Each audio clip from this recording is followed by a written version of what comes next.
Ladies and gentlemen, welcome once again to another exciting edition of the Roundtable Podcast. I'm your boy, Double B Bad Blood, the franchise player, joined once again by that dude right there, Tony the Burn. Tony, what is up tonight? Um, all sorts of good stuff here tonight. I mean, we got Shane Taylor coming on tonight. We got an update from last week that we definitely are going to get into I later knew on you were in the going to talk about show. that. Oh yeah. Oh, man. We got Kevin uh, Kleinrock from XPW fame, Kevin Wrestling Kleinrock. Society X. This is a Um, stacked show. it's about to go down, man. But you know what? Let's jump in. Right, let's just jump right into the mix. All right, Yeah, let's ladies do and it. gentlemen, Ring of Honor star Shane Taylor Productions, the man. I'm sorry, Shane Taylor Promotions. Let me get that right. I don't want to Promotion. get punched. You know, he got that one hitter quitter. I don't want to get Yeah, that. you damn Um, right. this man has done it all. Ring of Honor. This man is a legend in Texas, as far as I'm concerned. Ladies and gentlemen, once again, your boy Shane Taylor. Shane, welcome to the round table. Pull up a chair, man. What's going on, man? What's going on? First off, for you to be in my messenger damn near twice a week to get me on this show, and then when I'm here, start the show off by mispronouncing and butchering Oh my shit. introduction, I got to tell you, I'm highly disappointed. Oh First You shit. off, should you be. know, You should be. It's former been a Ring of long day. Honor World Television Champion, President and CEO of Shane Taylor Promotions, Emotions. And not the just baddest of former all television time, the champion. baddest champion you've ever seen, boy, Shane Taylor. That's how it's done. Okay, so when I put it on Facebook and I put it all on all the social media, I put you over like Rover because I ain't trying to get that one hitter quitter. So I mean, with that there you Exactly. go. with that being said, look, man, What's I'm just good, gonna Tony? throw. What's going on? Now that he Not a messed up, what's whole. going on, Tony? Oh, this fucking guy. Look. I just Right? gotta say one thing though. I just gotta say one thing before we start this whole debacle. Before we get down, Hmm. Shane, you are the fucking man, bro. Why the fuck ain't you in Japan yet? That's all I want to know. Yeah. What idiot did not book the baddest champion on the planet on the motherfucking a tour of Japan? Let's talk about that. I mean, here's the thing, man. Like, obviously, you grow up, and I'm watching guys like Vader and Hanson and the Road Warriors and Yep. all the guys, all those cats kill it in Japan. So that's one of the things that's been on my bucket list. Obviously, you Mhm. know, with the partnership with Ring of Honor and New Japan, people are like, oh, well, why didn't this have happened yet? I can't control any of that stuff. And a lot of it is right place, right time. They've got to see you and like you and have a plan and things of that sort. So a lot of it is, and then there's like some back and forth. Well, their call, no, it's their call. So I don't concern myself with it. Obviously, that would be a dream come true. To be able to wrestle for New Japan, which I got to do when they did a U.S. tour, and Yep. I've had some great matches with Hiroki Goto and Evil and an 8-man tag. I think with Suzuki and Killer Elite Squad, and been in there with some of the very best. Um, but if it doesn't happen with them, the plan is to go to Japan by any means necessary, and I'll figure out a way to do it. So it is what it is. Absolutely. I mean, not to blow smoke up your ass or anything like that, but you're one of the top stars right now in Ring of Honor. At least in my book, you're one of the top stars. I mean, you got the Jonathan Greshams, you got the Jay Lethals, and then there's Mhm. you, a man who's done so much with so little, so to speak. Like, you Right. took the ball and you ran with it when it seemed like they didn't want you to run with it. Yeah. Yeah, I mean, like I said when I had my TV title run, um, I do believe when I got there, there was a ceiling and a platform that people thought that I would never get past. And during my run, I feel like I outgrew that platform, and now I'm able to be in Ring of Honor on a main event stage. And again, I will argue this with anybody for the last 3 years or so, I've been the MVP. You know what I mean? Other guys have had great runs and great matches and done great stuff, but consistently over the last 3 years, I would put my matches up against not just in across the world. And you really can't name me too many people who've done it for me. So, and that is not a cocky thing or a talking shit thing. This is just simply what it is. Yeah. So, you know, I feel as though I've hit a stride. I'm being able to let out more of my inner self, my personality, not just, on TV, but through social media. And I think people are really starting to understand who I am as a person.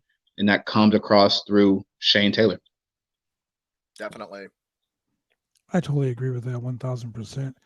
Speaking of 1000%, let's talk about this $1,000 giveaway that you and the rest of your group were talking about doing online. I saw something really cool, and it made me like want to jump out and reach out and talk to you about um, the whole process that you guys were going through to do this big donation. Right. We're just sitting in the group chat, man, and 2020 has been such a hard year for so many people. And just about all of us come from inner city backgrounds where we've seen what this kind of stuff does to not only our families, but the community as well. And so I got together with the guys and was just like, hey, man, how would you guys feel about, giving some cash away and trying to bless some folks out there? And damn near right away, everybody was just like, hell yeah, let's do it.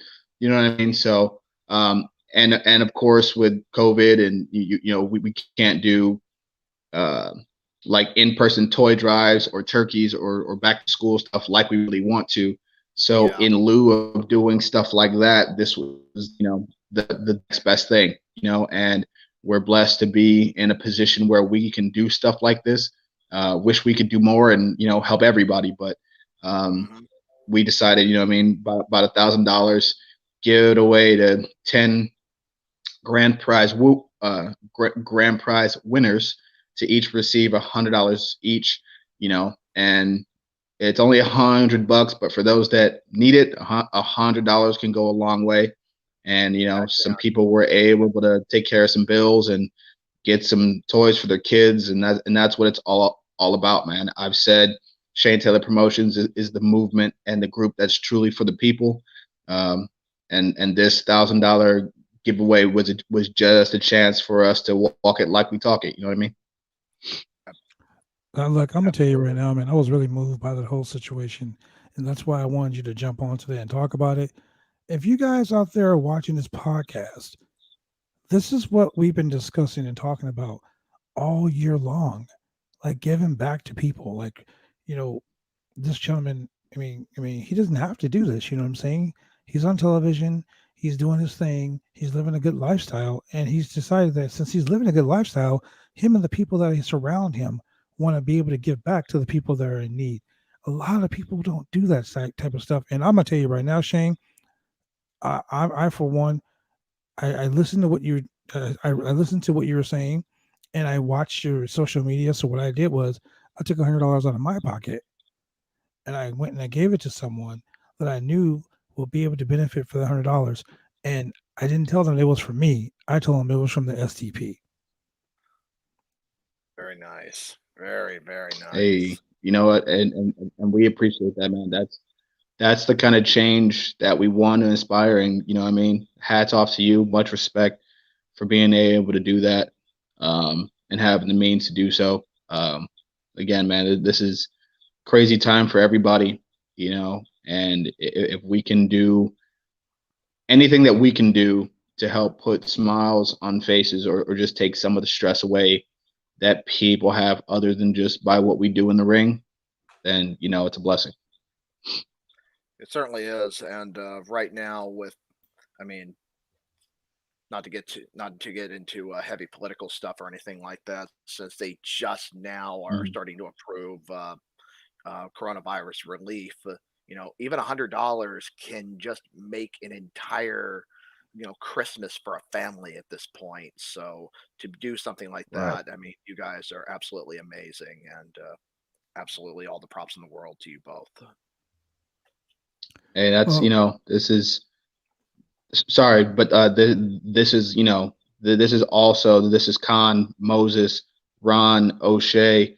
You know, I tell people all the time. You know, I'm one of the luckiest people in the sport because, you know, these guys don't work for me. You know what I mean? They are on my team. You know what I mean? I'm simply the captain of the team. I would be the quarterback if this was football. You see what I'm saying? Like, so I can't do anything without them. And, you know, they support me and we move forward as a unit. So when you get like-minded individuals who feel the same about community, about how they want to represent themselves, about what they want to do, where they want to go, and all have that drive, passion, hunger, and that synergy is there. You know, these are the kind of things that just come naturally. You know what I mean? So our job is just to keep doing what we're doing and hopefully, you know, be able to change the sport a little bit. Well, I'll tell you, you are a friend of this podcast, and anything you need from us, you let us know. I mean, you shoot me a PSA, I will guarantee you that PSA will play on every podcast, every episode, every special interview that we download, on our Twitch, on our YouTube, on our BCW Worldwide Facebook page. It will be seen, it will be heard, it will be distributed out to everyone because you know what? 2020 has been a really shitty year for a lot of people, myself included. So for just a little bit of kindness, a little bit of happiness, a little bit of joy can make someone's 2021 all the more better. So yeah, I'm all about that. Appreciate that. Now let's get back to this wrestling, man. Let's talk about Shane Taylor. Let's talk about where you started, where you been, what you want to do. Yeah, let's start there. Let's I mean, where are we starting? All the way from the beginning? I mean, I met you in Texas, so let's talk about that. No, let's start with Cleveland. Start with Ohio. Man, you're going way back there. Oh, shit. Okay, let's start from the beginning. All right. That's 2007. Living in Pittsburgh at the time, so you can imagine a Cleveland kid living in Pittsburgh wasn't the funnest time, but had just gotten out of school. Didn't really know what I wanted to do, but had loved wrestling my entire life. Ran into some guys independent show, which I never knew existed until I went. And ran across two guys by the name of J-Rock and Ray Rowe, tag team called the Cleveland Mafia. I had actually wrestled Ray Rowe in high school. Our schools had wrestled, so I knew that. Got contact J-Rock about learning and wanting to do this. We met up. They understood where my passion was and that I could listen and be coachable. And it was on. After that, you know what I mean? Traveled with them the Midwest, across the East Coast, across the country, learning everything that I could, taking every lesson in stride, and built up a pretty good name for myself in the Midwest and on the East Coast. And after about 7, 8 years of that, I'd kind of hit a plateau, you know, and everybody knows in this sport, you don't really get better unless you're in there with people who are leaps and bounds better, right? And at that point, there were a lot of guys who were really, really good. I was one of them, but I didn't feel as though there were many people that were going to be leaps and bounds better than me, that I was going to get better being in the ring with. And those that were, I wasn't getting the opportunities to get in the ring with those guys, right? Those were for the promotion's favorite guys and other guys that were handpicked to go do stuff like that, right? That wasn't me. So I saw the writing on the wall, and Ray had moved to Texas, and this was late 2014-ish, you know? So he had been telling me for like 2 or 3 years before that, like, yo, you got to come down here, Yeah, all right.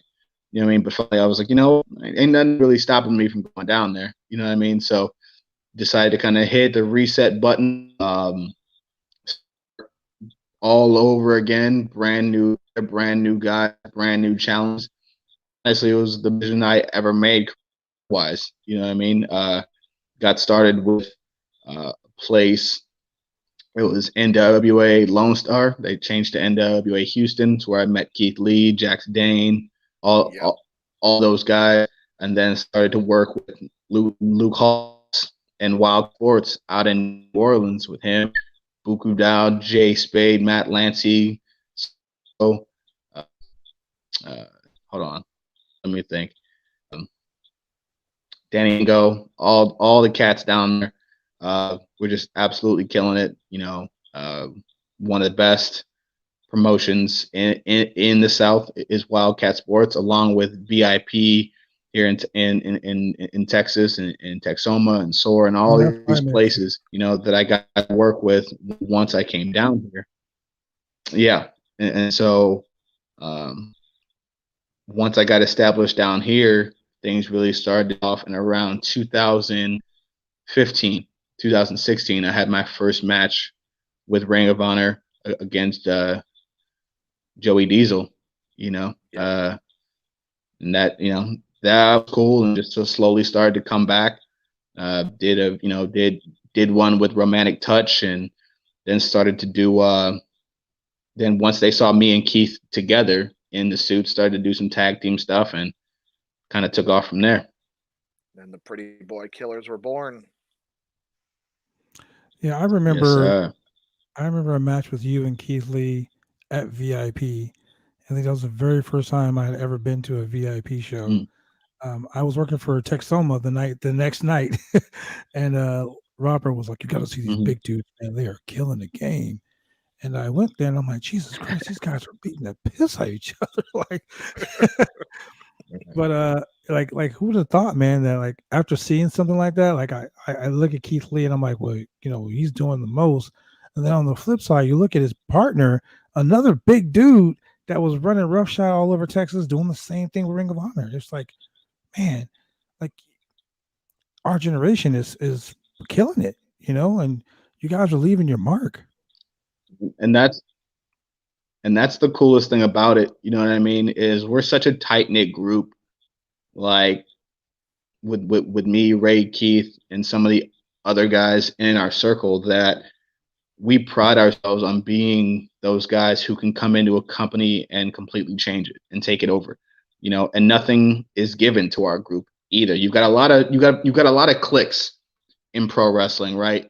Where someone gets in and it's immediately nepotism and it's favoritism, and it's a bunch of bullshit. But with our crew, it's, look, you're gonna have to earn this shit the right way. The best that we can do is get you a look, and it's on you to go do the work. You know what I mean? But that's why it works so well, because we hold each other accountable. There's no doubt in my mind that if anybody was in any different spot, we'd have all done the same thing to get each other exactly where we are, because we know the kind of work that we put in. We know the drive that we all have, and we know no matter what, if we put our names and our necks out there for the next person, that they're going to make us look good. You know what I mean? I've said from the gate that my goal is to make Keith or Ray look like Nostradamus every time they recommend me to go do anything, because then when they come back and someone's like, oh, your guy Shane is great, and they're like, yeah, I fucking told you so. Like, you know what I mean? Like that's what I want. No, legit. Like that's the way it is. Right. You know what I mean? So, right. Yeah. And so that's the kind of pressure and the expectation that we put on ourselves and each other. And the goal when me and Keith were a tag team was for us to both have jobs. Obviously, the optimal way would be to do it in the same place at the same time, but to see us take two different paths and both still be climbing that mountain, along with what Ray has going on, reaching the top of the tag team mountain. I mean, you can't really ask for anything better than that. Yeah, man, that's true. I mean, and he's overcome a lot. I mean, I remember that motorcycle accident. I was like, oh my God. God, yes. Right. But look, he bounced right back. Right. I remember, bro, I remember that call. I was actually like doing security for this bar at the time, and I got that call. I left, went to see him, and obviously, you're thinking the worst. I had no idea who done it. You know what I mean? Like, I was assuming it was some dude, right? So I was going in there going like, all right, if the other guy is not as bad as Ray, he's about to be. You see what I'm saying? Yeah. Like I was playing no games, right? But then it was like a teenage girl, and I was like, man, all right, you know what I mean? But oh, bro, I was like, all right, then you just gotta take it, you know what I mean? But the candle got blown out right there. he earned the worst, but I told him, right, you know what I mean? Like I was amped, right? But he was faring the worst, you know, and I told him, I was like, bro, this ain't nothing. This isn't gonna do anything but add another chapter to your legacy. You know what I mean? For another stone, another hurdle to climb that's just gonna add to your greatness. You know what I mean? And he's been able to prove me right. You know, he came in better than ever. You know, has had even more success than before the accident. You know what I mean? And now he's on top of his game, married to a beautiful lady, Sarah, about to have his first child. Couldn't be happier for him, baby Cash. You know what I mean? So it's gonna be great. It's gonna be great. Couldn't be happier for him. You hear that, ladies and gentlemen? We got the name for the baby before it came. Baby Cash is going to be it. Baby Cash. That's money. That's not an exclusive. They already announced it. I would never do God damn it, Shane. Okay. It wasn't announced on this podcast until now. It's a BCW. It's a Roundtable Podcast exclusive today. Okay. Nah, bro. You got to take that one thing away from us. That's okay. Hey, man, listen. I tell the truth out this bitch. You know what I mean? I tell the truth. No, but that's cool, man. I'm glad to hear that things worked out. And I remember when I first met Ray, him and Jax Dayton were a tag team for the NWA for a while, and I think that's how I met him. At Texoma, as a matter of fact.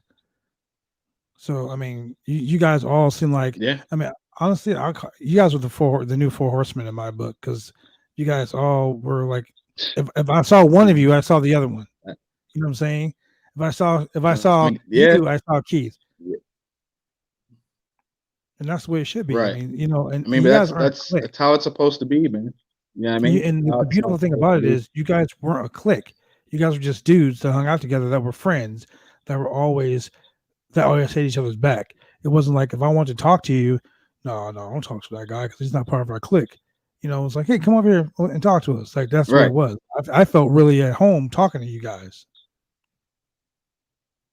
So right, man. That's the way we approach everything. You know what I mean? It's not a clique. It's just us. You know what I mean? It's just who we are. We've got no problem helping those that deserve it and that really want it. We call out bullshit pretty quick, you know. And if you can't run with that, or you're not cool with that, then probably don't need to be around us. You know what I mean? Plain and simple. True statement. We had a situation like that in North Dakota this past weekend, but we ain't gonna talk about that. We did that on Monday. Yeah. We did that on Monday. Like, I'll put it this way: it was such a shit show. I had to have a special podcast to talk about it. Yeah, it was that bad. But you know, it is what it is. And before we let you go, I got this game that I play with people, and I love to play it with you today.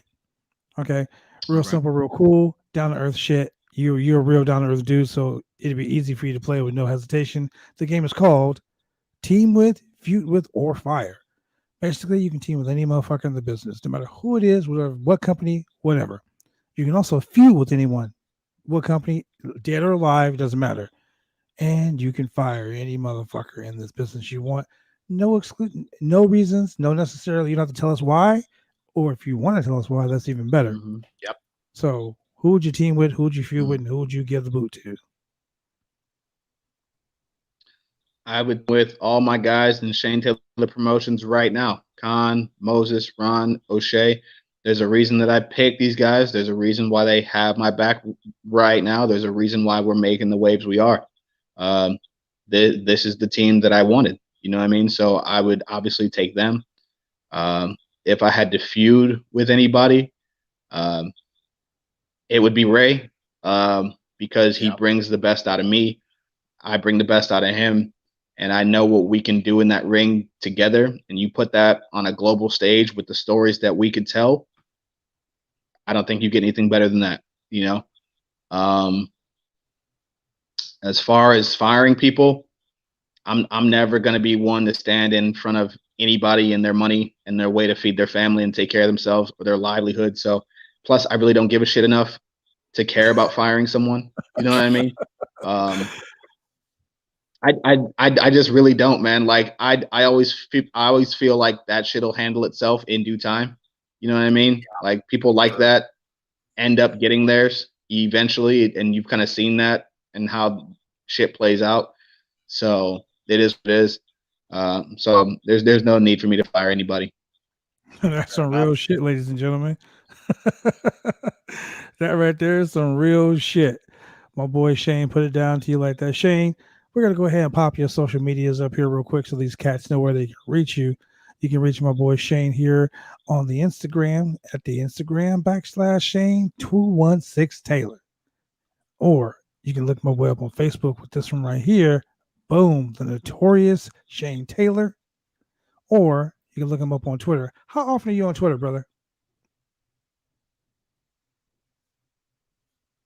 I don't think you can hear us. Can you hear us? I'm trying to do it more, but Twitter is like the most negative place ever in history. So I try not to be on there too much, but obviously social media is a part of the game now.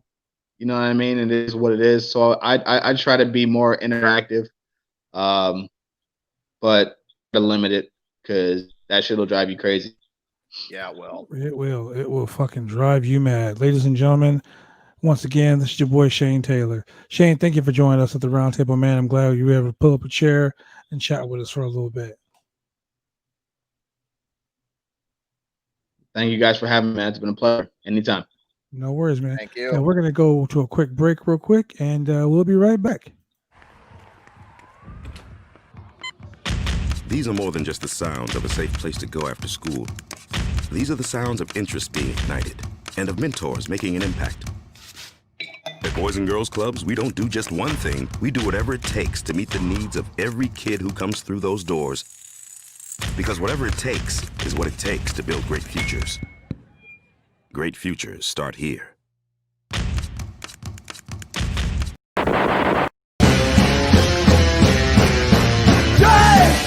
Drive me insane! All these rules are lame, cause they're taking all the fun out! Drive me insane! All these rules are lame, cause they're taking all the fun out!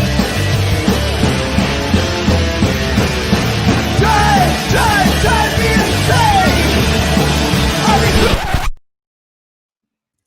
Well, we are back, ladies and gentlemen. Once again, the round table has been popping off. We just heard from our boy Shane Taylor. That's right, from Ring of Honor, former Ring of Honor World Television Champion, the leader, the CEO, the man, the myth, the legend behind the Shane Taylor Promotions. Not going to get it wrong this time, Shane Taylor Promotions. So look, we know you guys like watching our podcast because, you know, guys, we spill the tea. You know, we shoot the shit. We're real. We're legit. And I'm just going to say this right here, right now. I know a lot of people are watching from North Dakota, EWI. Last night, Just Exciting went online. He did a live, Facebook Live, and he expressed his feelings. Yeah. And that's my partner. And I wholeheartedly, with everything in my being, will respect and trust my partner, and I will honor him in all ways because he is my partner. He has my back 24/7. So I would never let anyone disrespect him. So with that being said, it is official. We will never step foot in EWI, Elite Wrestling Initiative, ever again. Yeah, I think that was kind of starting to become a given, you know, after the discussion we had on Monday. And after Just Exciting's live, I think that pretty much solidified it. Well, I mean, it gets better. I spoke to an attorney today. Oh, really? Of course, bro. Of course I did. Because you know what? I'm that dude. Yeah, you are. Like Shane. Yeah, you are. Like Shane, Yeah. Like Shane said, I ain't about that shit. So basically, I'm going to put it out here one more time. If my face, Just Exciting's face, we own our name, our likeness, our logos. If we did not give you permission in any way, shape, or form to distribute our video footage of our matches. Also, the disqualification victory that Daredevil Fury got over me in a championship match that cost me the American Heavyweight Championship of the AIWF. From what I understand, since the footage is not going to be shown, the championship did not change hands. That title win is null and void. Oh, damn. Wow. Now, I don't want to do that because that sounds like a real shitty thing to do. Well, But yeah. Mercer Sage, you call down the thunder. It is not here, bitch. So with that being said, BCW Worldwide, the Roundtable Podcast, any entity that is in conjunction with Just Exciting and myself has nothing to do with Elite Wrestling Initiative. All footage from any matches that we've had over the last 2 weeks, that footage is gone. If we find out in any way, shape, or form that footage has been shared, you will be sued for every fucking dime you have. God damn. The tea has been spilled. And we got more tea to spill, but we'll get to that in just a moment. Oh, no. Fuck it. Let's just throw that shit out there before we bring out the second part of our show. That's what I was Let's going to just talk say. about Like, let's first let everybody know that our exclusive interview with Kevin Kleinrock will be coming up here in just a moment. But first, I know you guys were looking at a date on the situation between our guests, Phoenix Kid and Ron Von Hess, from a week ago. We have an update. We do have an update. It's probably not the most. It's probably not the update you guys were hoping for, but I mean, we have an update. So Well, let's get into it. I'll go ahead and put this out there right now. I got a phone call from Ron Von Hess. He actually screenshotted a lot of the conversation between himself and Phoenix Kid. Yep. So me being the wrestling infotainment person that I am, because I can't say entertainment because we're doing information here. The wrestling infotainment, the news hound, so to speak, I decided to get a hold of the other part of this humongous super show match that was going to go on March 6th. Yeah. Well, Phoenix said he does not, in any way, shape, or form, feel that beating up a 50-year-old man is going to give him any cred. So, I mean, honestly, here's the thing, guys. Yeah. I respect both you gentlemen. Yeah. And like I said here, respect is earned, is not given. I respect both you gentlemen. Yeah. But some of the things that you said on the podcast between the two of you guys should be handled in a situation. Maybe a little bit too far, maybe. I mean, it was so far over the top that Tony couldn't air that podcast on the public television that we run. Yeah, I cannot air. Yeah, that's actually one of the reasons why I'm so glad we had the show on Monday. That's why I'm glad we had that, because that I can air. That show I can air. That show and nothing. And I'm friends with both Phoenix Kid and Ron Von Hess. No problems whatsoever. But I can't air that show. I cannot air that show under Ladies any and gentlemen, circumstances. the show has been canceled. The match has been canceled. Phoenix Kid has no intention of facing Ron Von Hess. Ron Von Hess is still calling him out. Like, Ron wants to fight. Ron said, let's do it. Anywhere, any place, anytime. But Phoenix doesn't feel the need to continue on with this. Yeah. Yeah. Slurping the tea. No lie. Look. That's right. This is my bah humbug. This is my bah humbug. Yeah. I was really sad. I was willing to put money down on that. I mean, shit, that was pay-per-view buy rates. Hell yeah. That would have been a hell of an event, live and you know, when we stream it. And yeah, we were looking at some of the ideas about having this just made me throw up in my mouth just a little bit. Like that much. Thank you for that. We need that comedy relief. Tommy. Tommy's in Pittsburgh right now where it's snowing. Yeah, he is. But yeah, you know, that would have been a hell of an event. And we were looking at some ideas, you know, having some live music, you know, having a little bit of an undercard, you know, we would have made an event out of it. You know what? Let's do this. Let's do this, everyone. We have a vast group of people watching our podcast every week. Yeah. Social media is such a great giant. Like it brings people together. It can. Let's do this. Everyone, if you're down for this, why don't we stir the pot? Ooh. We all want to see this match. Where's my stirring spoon? We all want to see this match, right? Everyone wants to see it. I mean, raise your fucking hand if you want to see it, because I'll raise too, because I want to see this. Because some of the things that were said, I'm gonna be honest, man. If those things were said to my significant other, not even God could stop me from getting you. Oh yeah, no. If you say that about another man, it doesn't matter if they're still married or not. You say that about another man's wife, ex-wife, or whatever. You're pretty much if you get punched in the mouth, you probably earned it. God damn it, you guys! God damn it! Why'd you have to bring up the spoon? Oh, Spoony, why'd you do it? I had to. Oh God. Oh man. Papa John's, yeah, cheeseburger pizza, yep. Papa John's, sponsor us, please.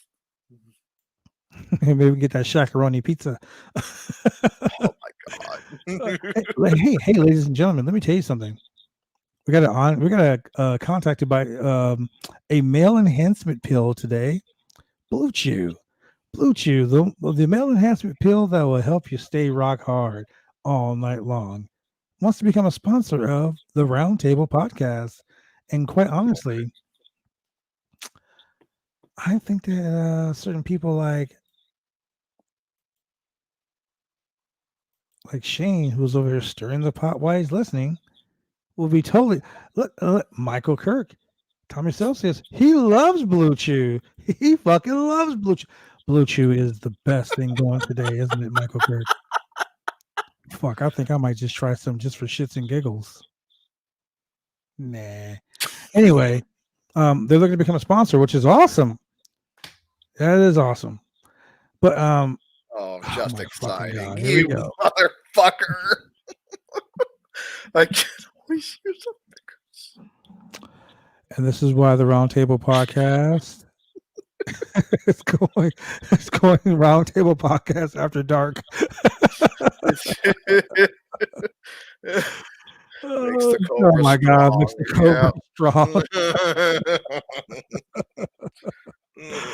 Makes your Cobra into a boa constrictor. Oh, Jesus Christ. That's right, ladies and gentlemen. Oh my fucking God. Yep. Look at this, broke y'all. Yes. Yeah, yes, you did. Yeah, you did. Anyway, going back to more important things. Let's get this fight going, ladies and gentlemen. I say we flood their fucking Facebook walls. What do you guys think? Do you guys really want to see? God damn you, Shane. Manscaped is the next one. Manscaped is was gonna supposed to be the one. next one we were going after. God damn it. Yes. Okay. Anyway, do you guys really want to see this fight? Because I'm telling you right now, I want to see it. I do too. Because oh my God, really? Bigger spoons? God damn it. That big? Jesus. Oh man. Jesus.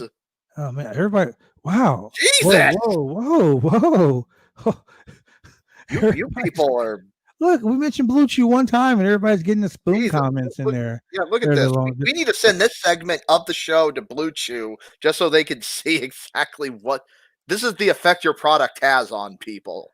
And they haven't even touched the shit yet. Look. I mentioned Blue Chew, and all of a sudden there's like, no.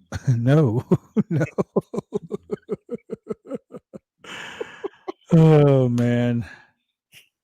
Welcome to the podcast, ladies and gentlemen. This is how we get down on here. BCW after that. That's gonna be the new hashtag. BCW That's after pretty much dark. it. Yeah. Man, that's gonna be it. That's gonna be the next one. Anyone said, yeah. Okay, so that's what we're getting back to. Legit. Yeah. If anyone said that about my significant other, I'm telling you right now, someone's getting their ass whooped. Yeah. If somebody, you don't go there. But I know. Don't go there. I'll tell you one thing though, with that Blue Chew, Tommy Celsius carried in his gear bag. He was always ready to go. Of course he did. Of course he does. Of course he is. Oh man. Okay, so legit though. Let's get back to this conversation before we get off track. Come on. Yeah, come on, guys. I think we should flood the walls. I think we should we could get these guys to agree to this. I mean, it doesn't have to be a knockdown, drag out like hardcore, blood, fucking guzzling death match like they were throwing at us before. Yeah, no. But what really needs to be done is that these two gentlemen, they really need to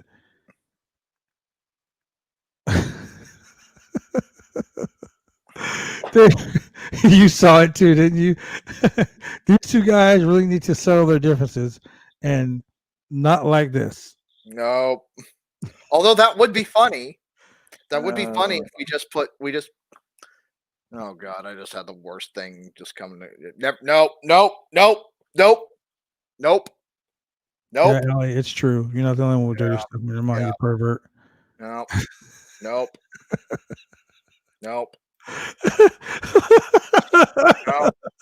Okay, let me explain to you what Blue Chew is. Blue Chew is a male enhancement drug. Okay, you take it and a man gets himself hard and has sex for hours. Well, yeah, so basically it's chewable Viagra. It's chewable Viagra, that's right. Yeah, exactly. That's right. We spilled that shit all over the place. And the penises. Tommy Celsius has a bag of dicks. Okay, a literal bag of dicks. We had a War Games match where we had fans bring the weapons. So I said, what are they going to bring? Well, during the show, a bag gets tossed into the ring. I open the bag, and what do I see? A 10-inch dick. So I shove it down Billy Moon's throat. That War Games match will be on next week. Now, I'm just playing. But anyway, going back to the fight. Yeah, we're welcome to BCW Worldwide presents the Roundtable After Dark. Welcome to the Roundtable After Dark. Oh, blanket. Okay, let me explain that before anybody gets crazy. Ellie had this fucking cool ass blanket, and all I wanted to do was fucking lay in the warm blanket, but she wouldn't fucking give me the blanket. I was like trying to buy it from her. I was bartering. I was like, I'll give you $100. You know, I was like, I'll hook you up with Jaden Roller because I know you love him. You know, I was trying to do everything to get the fuck. I was like, I'll buy you a steak. I didn't get the blanket. So Allie, fuck your blanket. Yeah. Damn. Fuck your blanket. Damn. Anyway, going back to what we were talking about. Oh my fucking God, Jesus Christ! You guys are incorrigible. Neither can I. I gotta get the fucking inhaler.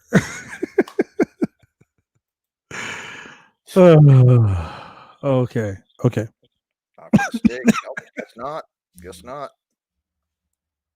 Tough stick. Yeah, he took it too.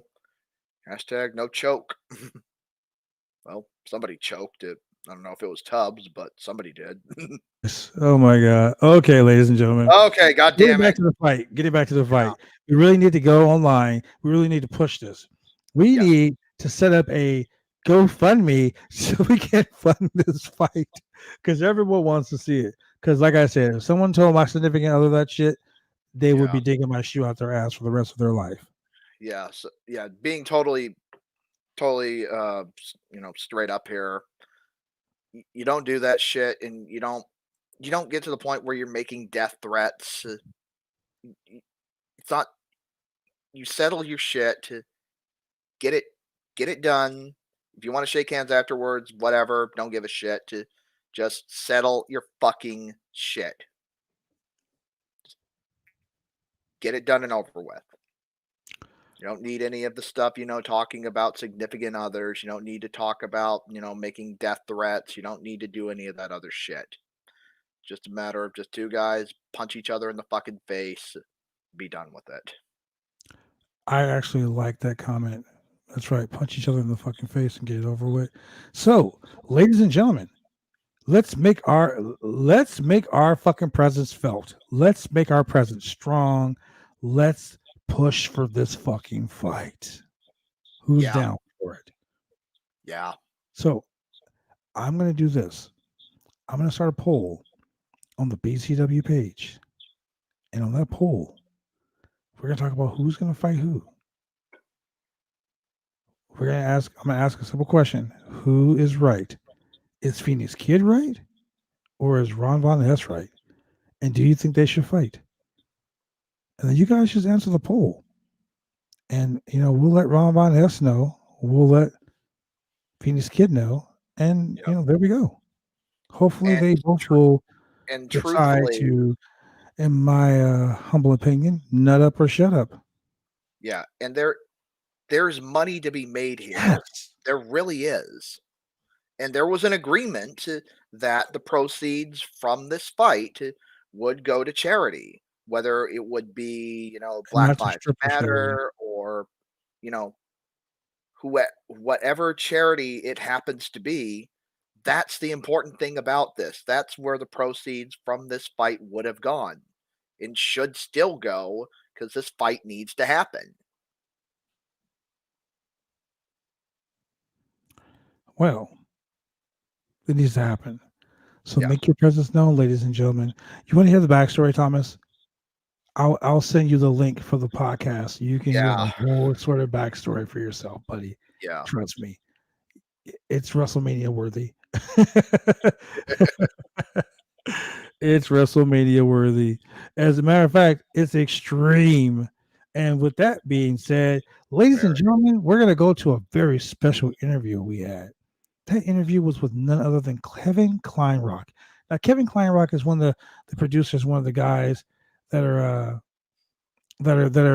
behind Wrestling Society X and behind Extreme Pro Wrestling.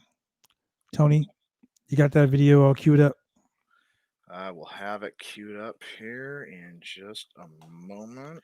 Well, let's go to a commercial break real quick so we can get that done. Ladies and gentlemen, we'll be right back.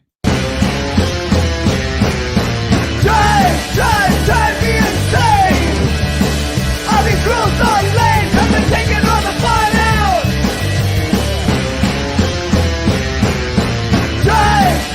Drive me insane. All these rules are lame. Have been taking all the fun out.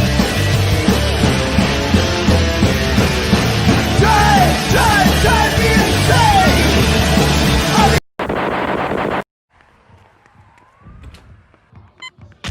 These are more than just the sounds of a safe place to go after school.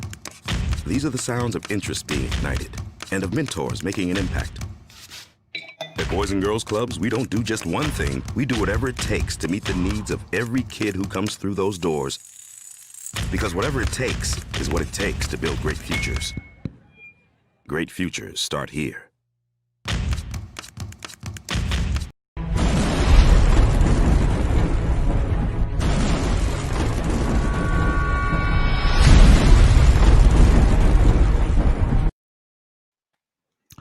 And we're back. We are Ladies back. and gentlemen, do me a favor. Go to your Facebook. go to your Twitch. I'm sorry. Go to your Twitch. Go to your YouTube. Go to youtube.com/BCW Worldwide Television, and like, click, and subscribe so you can get all the notifications for all the cool shit we drop every day, all day, twice on Sunday. What you Sir. got for us, Tony? All right, we have that interview ready to go with XPW and Big Vision Entertainment, Mass Republic, Kevin Kleinrock, and it was a very enlightening and very fun discussion. So we're going to go to that now. Some of the places I've been, some of the things I've done, some of the amazing people I've met have always help create the person that I am today. And Yes. Another person that has been a part of the journey, even when it was a small part of the journey, has made a tremendous, and I mean a tremendous career out of professional wrestling over the last 2 decades. As long as I've known the guy for a while, so as long over the last 2 decades, and we're talking about with the XPW stuff, with the Wrestling Society X stuff, the Mass Republic stuff. I mean, the guy does a podcast with Conan. The guy is involved in everything lucha. Ladies and gentlemen, allow me to bring to the round table to give him a seat at the table, so to speak, Kevin Klein. Welcome to the round table, Kevin. Well, thank you for that lovely introduction. I appreciate it. Thank you for being here. We go back a long time. I know Tony. Like I said to you off the air, Tony is like a huge XPW fan, and we brought on Chris Kloss. We're shooting with Chaos in a couple of days. Cool. And believe it or not, we actually got the elusive Ryan Katz Nice. to sit down with us and shoot a podcast sometime this week. So I had to bring on the man, the myth, the legend himself. So Kevin, what have you been up to lately? Man. A lot. Yeah. I guess as you referenced, and as it says below, all of my energies in the pro wrestling space these days, for the most part, for the last decade, have been with my company, Mass Republic. I joined my business partner, Ruben Zamora, and we've been focused in the Lucha Libre space. That's developed over time from just doing some basic merchandising for luchadors and t-shirts and masks and making it easy for fans outside of Mexico to get stuff, to putting on shows and events, to where now we're really this multi-platform company that includes representing a lot of talent as kind of their business managers and negotiations for them, helping them protect their intellectual property, helping them do real licensing now, opportunities that unless you're in WWE or AEW or, in the past Impact, you haven't been able to get action figures and t-shirts and Hot Topic and things of that nature. We've got a content studio that's coming together that will be producing animation and live action. We have a comic book universe. We do still do some kind of, actual wrestling stuff.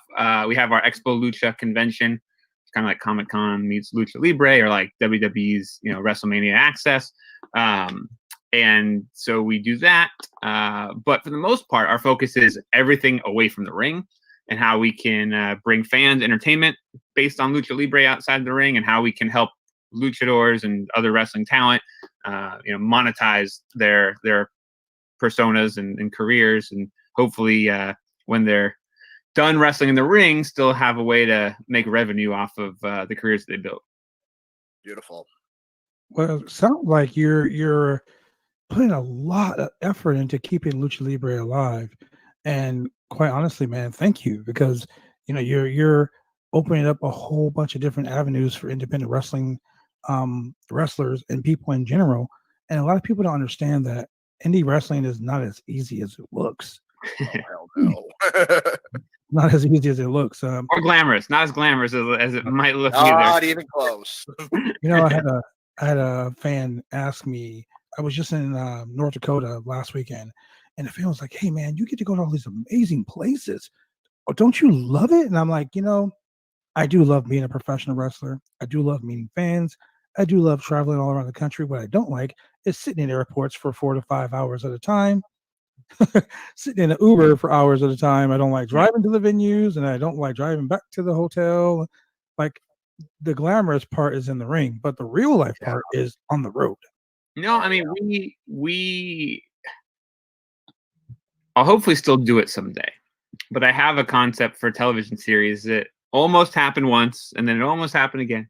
But it's basically based around the fact that if you're a pro wrestler, people go, oh, you've traveled the world, you've been here, you've been there, but you've literally been like in the airport, in the hotel, in the gym, in the arena. Doesn't mean you've seen the sights or experienced the cities or the places, and so I think that there's more often than not, it's just travel. It's there's no glamour to it. And obviously, like you said, on the independent level, it's a whole different shade of non-glamour a lot. And that's not just for people in the ring, but that's the promoters and the everyone involved in the project, or the world of indie wrestling. I mean, most indie wrestlers do it because they love it. Doesn't mean they don't want to make a career out of it or want to, make money at it. Of course, I mean, that's what everybody wants. But without that passion, you won't last long in indie wrestling, because you have to have that passion and love, or what is it worth doing it for? A lot. Yeah, and early on, especially, you've got wrestlers that are not just, making their bookings, every weekend or whatnot. They're also having to balance those day jobs. So that's another part that a lot of people really don't understand about the glamorous life of indie wrestler. Yeah. So before we go any further, I want to talk about a few things that I've actually had the pleasure of being a part of through, Big Vision Entertainment. I would like to first of all thank you for having me and my tag team partner wrestle on that amazingly booked. I mean, it was awesome. It was like a great weekend, Wrestle Fan Fest. Oh man! I mean, I know the story behind that. That was the one in San Francisco, right? At the Cow Palace, yes. Yeah, that was so. I think it's funny because a lot of people assume because we shot it for Big Vision that we were more involved in it than we were. And honestly, I do remember there are certain things where we kind of ended up with a little bit of a say or didn't at the end, but it was all such a blur. Really, what happened was there was the promoter putting on the show, bringing a ton of incredible wrestling and a ton of big names to Cow Palace. And then somebody had approached us and basically said, nobody's filming this thing. Like, can you guys go out and film this so we can put it on, DVD or whatever and do something with it. And so we got together a crew and came out, to shoot it. But it was quite a cluster. If I recall, a lot of people did not get paid. And again, we weren't the promoters. We were just there to film it. But that was the other part of it. Nothing ever happened with the footage because we went to the promoters and we were like, okay, you need to have everybody sign releases so that we can use the footage and make this DVD. And they wouldn't help. They wouldn't have anybody sign releases. And so nothing ever happened with it. And somewhere it exists somewhere. I don't know if Dave Marquez or White Trash Johnny Webb or somebody has the footage somewhere, I think, or did at one point. But we were never able to really do anything with it. Well, if you can ever find that footage, let me know. Because quite honestly, I mean, the show was kind of a cluster, but it has such amazing talent on the show. I mean, yeah. The lineup was incredible. And these were guys that were like fresh out of the WWE. Some guys were like on their way back to the WWE. I mean, imagine being in a locker room with Crime Time, with the Dudleys, and I'm not just talking with like Bubba Ray and Devon, but Bubba Ray, Devon, Spike. It was like I remember Animal Road Warriors was there, and all the Samoans were there. Oh, the Ultimate Dragon, I think. Look, the one thing that really screwed me up the whole weekend was I'm the hugest Great Muta mark. Mm-hmm. And I tell this story all the time. I sat next to Muta in the bar at the hotel for 3 days. Drank with him, fucking joked with him, and he asked me on the last day why I was so sad. And I'm like, well, I came to do this show, but I really just wanted to meet the Great Muta. and he fucking started laughing at me. And I'm like, what's so funny? Oh my And little God. did I know, I've been talking to Muda the whole That's time. hilarious. I was like, this Oh, that's fucking guy. amazing. It was awesome, dude. You know, that and the Leland from Dog the Bounty Hunter, Don Fry situation, which was hilarious in Oh itself. yeah, see, I totally forgot about that, but I'm pretty sure I was right there filming that. You were there. You were in the bar when it happened. Yeah, You, this is the things like I haven't thought about that in a long time. But yeah, I think you no, were sitting next to April Hunter when it happened, because I know my God. April Hunter had heat with us for like months because we made fun of the whole situation. Oh Like, yeah. it was so funny. Yeah, that was a crazy weekend. That was an insane weekend. But it was awesome. Like, you know what I'm saying? Like, it was great because those are stories that, being in the business so long, you get to tell. You know, like, I'm pretty sure there's a whole bunch of like XPW stuff. Like, for instance, I know my biggest question that I get asked all the time was New Jack Vic Grimes. Mm-hmm. The legit heat. Throwing Oh him off the God. scaffold. Let's be honest. Everyone thinks that was planned. I know for a fact that was not fucking planned.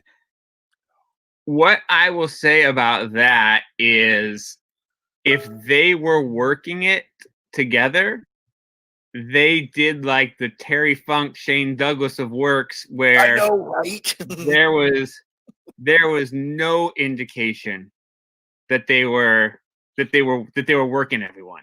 Exactly. I know things have been said since then, but in that moment, on that day, zero indication that there was anything other than Jack, was out for vengeance. Yes. Yeah, pretty much. Oh Man, God. like I said, people, you tune into the roundtable, you find out all kinds of things about the past of wrestling history. Tony, I know you said you had a few questions to throw at Kevin, so I'll go ahead and give you the floor. Okay. So early on with XPW, I want to say probably first few months. I would say, when did you guys get on to what was it? KTLA? KJLA. KJLA. Yeah, So it had to be pretty early on. I mean, it wasn't right away, because when I go back and I look, somebody posted the very first card the other day, and I was like, wow, most of these guys did not last, long. That was going to be my yeah. So it was within the first year. I mean, we started in July '99, and definitely, I mean, look, you cannot build wrestling with that. Well, now it's slightly different, but back in that day, you could not build a fan base without television. Exactly. It just wasn't going to happen. So we paid to be on KJLA. I think we were paying like $400 a week or something. And it was it was late night, but people found it. People absolutely found it. And I'd run into friends, from high school or here or there, and they, I saw your, wrestling show, and just randomly, because, again, back then, even though we're only talking, 20 years ago now or something, people still watch local television, and people still, all on cable companies, you were still, all your local channels were still like the lower channels. And so it was a much different landscape. And even then, this was before MTV had 27 channels, and ESPN had 27 channels, and it was a much smaller television universe. And a lot of people, they just get home late night on a Friday or Saturday night, and they flip on television, and they start with the local channels, 2, 4, 6, and I don't think they had a 6 in LA, but they land on XPW, and that's how a lot of our fan base would discover us. And between that, and then between America One, with our national syndication, which really did a lot for us. And then beyond that, the way that the television traveled to other countries. I mean, to this day, I think that XPW's respect in Japan and in Mexico is much bigger than it ever was here. So that actually leads me to my first follow-up question. You mentioned Japan. Supreme and Homeless Jimmy had a chance to tour over in FMW in 2000. How did that come about? I don't remember exactly how that first started. I think they specifically wanted Supreme and wanted somebody else from XPW that would work well with him. And I could be wrong. Jimmy might remember this better than me. But yeah, it was a great opportunity. I mean, XPW, while it morphed over the years into what I really, by the time we hit Philadelphia, our wrestling product was fantastic. And it wasn't, we always had good wrestling, but it got a lot better. And from top to bottom of the show, we had really good matches on the cards. But, the first year leading up to XPW launching, it was a lot of us sitting around watching other tapes and talking about what we wanted to do. And those FMW King of the Death Match, and IWA, the King of the Death Match tournaments and FMW tapes, I mean, those were very, very influential on what we were doing. So when we had the opportunity to kind of do that cross promotion, it was great. For guys like Jimmy and Supreme that never really became the stars that they, I think, should have on the US scene. And I think, if it was today, they both would have been much bigger stars than they were back then, with the GCWs of the world and kind of the, just broader platforms and the way that the content's consumed these days. I think they would have been much bigger stars. But so for me, it was awesome to be able to basically take these guys who were, homegrown XPW talent, there from day one, and be able to basically, endorse them going to Japan and winning those prestigious, tag team titles. That was awesome to see. And it's funny because I don't remember if it was the first time they went or the second time they went, but it was like the night of our. We did a show in San Bernardino at this music festival called Metal Fest. I remember that. Yep. Yeah, and literally we had to get them out of the building and off to LAX, which was not around the corner from San Bernardino. And we were trying to rush them out and make sure that they got there in time, and they did. Oh man, we're talking about a good hour drive. Yeah, San Bernardino to LAX. Trust me, that's not an easy drive. I've done a lot of respects. XPW was actually far ahead of its time, not just in in terms of the type of show that you guys were presenting on TV, but like you just said, a lot of the wrestlers today most definitely would have been way, way bigger than they were then, and they deserved to be a lot bigger stars back then. So yeah, I say it would be fair to say way ahead of its time. Well, let me ask you this before we get to our next, before we get to our last round of questions, because I know, Kevin, you said you had a business call you had to make at a certain time. XPW Cold in Hell. Mm-hmm. Your thoughts, how it came about? So Cold in Hell. So when XPW ended, trying to make the long story short, one of the other things that really got XPW where it was in terms of people seeing it, embracing it, being aware of it, was that other than WWE, I guess outside WWE and WCW, we were the first independent to have videos in stores. You can go into, Sam Goody or that's right, Fry's or wherever, and pick up, our DVDs. And so our DVD distribution company at the end, it changed hands many times and as we got bigger and bigger, but was a company called XCG, Extreme Entertainment Group. They had done Backyard Wrestling. They were the ones that started that all. And so once XPW folded, they bought all the assets. They bought the name, the trademarks, the library, everything. And they still own it to this day and might do something with it at some point. But then year or so later, XCG split into XCG and Big Vision Entertainment. And one of the owners of XCG became the owner of Big Vision. And I ended up going to work for him at the time with no intention of necessarily doing anything with wrestling. But he was doing other videos and things like that. And so eventually we decided to, maybe try to monetize that XPW library again. And there'd always been I think, desire from fans and from wrestlers to do a reunion show of sorts. And so that's where Cold Day in Hell came from. It was kind of a one night only reunion that was funded and backed by Big Vision, and then released on DVD. A pretty successful DVD from Big Vision, and it was just meant to be kind of one night of fun nostalgia, and I think it delivered. Absolutely. Yeah, I mean, it was a great show. It was awesome. The venue, Redondo Beach, or wait, no, Yeah. Redondo, Manhattan. Yeah, Redondo Beach Aviation It Park. was the aviation park was really nice. Like I Yeah. walked in there, I'm like, wow.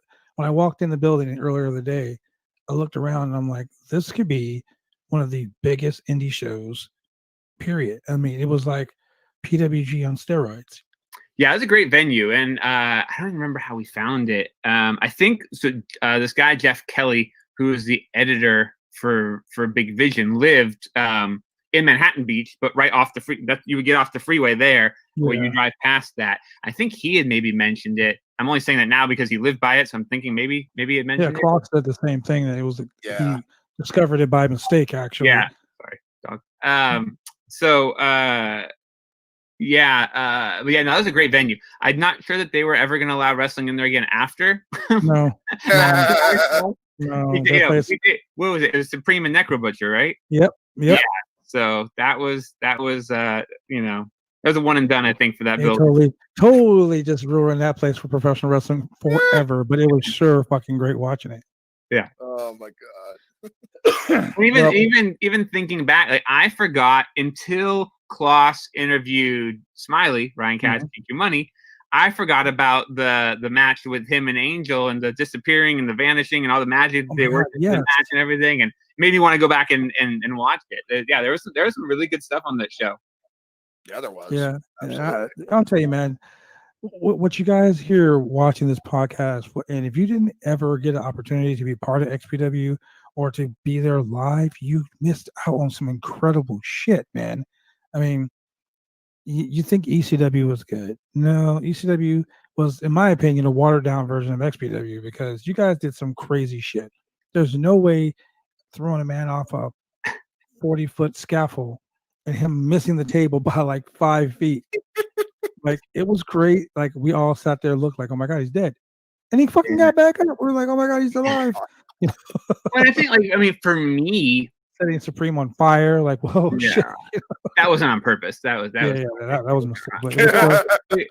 For me, it wasn't. I mean, yeah, we did a lot of extreme stuff, and that's all on the wrestlers. Like, nobody ever did anything that they didn't want to do. I mean, Supreme didn't want to get caught on fire, but like nobody was ever placed in a match that they absolutely, like, if we pitched a match to somebody and they didn't want to do it, then they could say no and they wouldn't do it. We had a lot of guys who were into that and wanted to go out there and bleed, for their craft, bleed for XPW. But to me, what I really love, and I hope people, as they look back, kind of see as a legacy of XPW, was our TV show.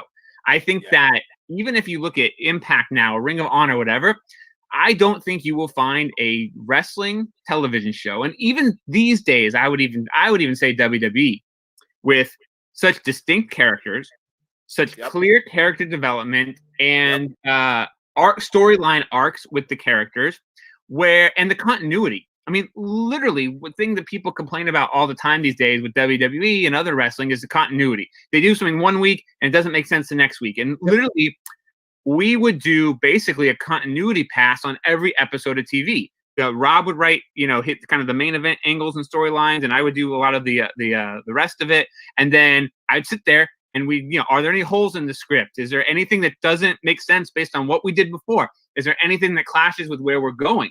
And you don't see that these days. And so to me, that's what I'm most proud of when it comes to the product that we presented, is that I think, now hopefully there's been enough time where people have, I say this all the time, like, I think that if ECW hadn't died, XPW's reputation would have actually been better, because I think that what happened is that when ECW died, that ECW fan base, rather than going, you know what, ECW's dead, but let me try XPW, they went, oh, our beloved ECW's dead, F those XPW guys that are still alive, and they wouldn't, watch and get on board and see what they were missing out on. And I think that people who now go and look back I think it's harder with the video, the DVDs, because all the music's cut out, and music was such a big part of XPW. Music videos and the packages. But if you found like the actual TV episodes, online or VHS or whatever, I think people would be surprised at how good it actually was. It was a well-produced show. I mean, honestly, you guys created so many great wrestlers. I mean, you guys created Angel. You guys had Supreme and Chaos. You guys had what was the Enterprise, which was like an amazing group. I mean, and it transcended not just wrestling, but all types of industries. Quite honestly, XPW was like a pioneer of professional wrestling in California, and then it expanded to the East Coast. Fans on the East Coast were clamoring for it, and quite honestly, man, it was awesome. Before we go, let me go ahead and plug some of your pages here. If you guys want to go check out www.luchashop.com, you can find all the stuff from Master Republic. You can find everything from lucha masks to face masks to hats, t-shirts, everything. Just go search the website. Trust me, you won't be disappointed. You can also go to twitter.com/MassRepublic. You can also look them up on Instagram at instagram.com/MassRepublic. Now, Kevin, before we go, we do play this game real quick. Something that we always do here. The fans love it. It's called Team With, Feud With, or Fire. It's a very, very PG version of that game. I like it. Yeah. You already figured it out, man. Different rules, though. Yeah. So basically, you know the rules. You team with anyone, you get feud with anyone, you can kick anyone's ass to the curb. All right. Shoot. Who would you team with? Who would you feud with? Oh, I thought you were going to throw names at me, and then I told you. No. See, he's trying to pull the Matt Seidel. Matt Seidel did the same thing to us, and I was like, nobody. We're going to make you think about it. So I'm picking anybody in the world, or like any industry, doesn't matter. Any group. Alive, dead, wrestler, referee, commentator, you name it. They're all fair game. Team with, feud with, or fire. So this is good. I love when we can stump them. Yeah, and I gotta all right. So team with. I think that I work a lot right now with Conan, how you mentioned on his podcast. I think back in the day, it would have been cool if we had been able to directly team with, whether it was AAA or CMLL, or somebody to really, we used a lot of lucha guys in XPW, but we didn't really have an official association with anyone. So I think it would have been great back in the day, at least, to team with one of those lucha promotions and kind of really try to build that relationship within XPW. Feud with. I don't know that it ever would have really look the way that we went into Philly didn't work out in the end, us getting the ECW arena and blocking other people, and that wasn't my call, but that was the way it went. And so again, kind of looking back in the XPW days, I think if we had just embraced it and feuded with CZW, I mean, that would have been a making feud. There's no doubt there, I think. And then fire. We didn't fire many people. People would come, people would go, but fire.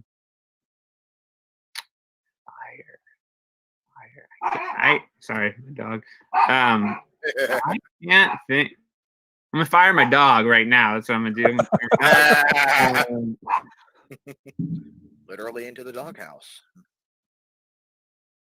No. I'm gonna think about that one and write back to you guys and be like, "Oh yeah, I remember now." Like 3 weeks from now. So you know what happened? I'm gonna get a message in the middle of the night. I know who I'm gonna fire now. Yeah, but it was awesome to talk to you guys. Thank you for having me on. I appreciate it, and thank you very much for joining us, man. And I look forward to watching whoever you have on next.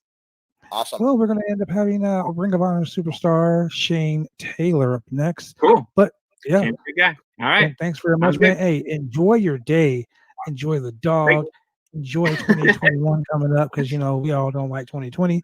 But ladies and gentlemen, that have been the man, the myth, legend right there, Kevin Kleinrock. Have a great day, and thank you for joining us here on the Round Table. Thanks so much.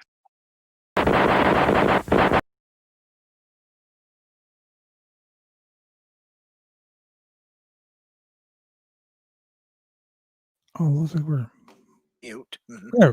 there. We go. There we go. All right. That was another exciting episode from the Roundtable's archive, so to speak. I spoke with Kevin Kleinrock today. He was very busy. He's Yep. currently, right now, as we speak, doing the Conan podcast show right now on Yep. Apple Music, Keeping it Apple 100. Podcast. Yeah. So, I mean, you know, we bring him in, we bring him in, we bring him in. But before we go, Tony, Mhm. we got to get this fight going, man. Yeah, we do. What the fuck Yeah, do we we need really to do? do. I think we should have our people talk to their people and put it together and just make one huge pay-per-view for everyone here on the Roundtable Podcast. And I'm talking about like shots fired, ladies and gentlemen. Like I'm talking about like fucking guns blazing, fists thrown. Like somebody needs to get their ass whooped. So Phoenix Kid, you and Ron Von S, you guys need to get your shit together, man, because I understand that Well, I'll tell you, I know one thing. Right after we conclude here, I know Ron is actually going to have his show going That's on right. over on Blog That's Talk right. Radio. So I may make an appearance. I over may there. make an appearance over there. Shout out to Demetrius Burrow. That's right. Demetrius, the man, Yep. one of the most talented individuals, the Daredevil, Derek Fury. Shout out to my boy. And yeah. So before we close this out, let's just go one more time and let's talk about respect. Respect is earned, it is not given. Respect. And if you're given that respect, it's because you earned it. Don't demand it. Life is full of a lot of uncertainties, but there are three things that are uncertain in life: Yeah. death, taxes, and you're gonna get that respect if you earn it. Ladies and gentlemen, this has been your That's boy, right. the franchise player, Double B Bad Blood. That is your boy, Tony the Burns. Thank you very much. Just exciting for that right there. Respect, RESPCT. Yeah, baby. Thank you for joining the roundtable, ladies and gentlemen. We hope you had a great time. And we hope you like, click, and subscribe. Deuces.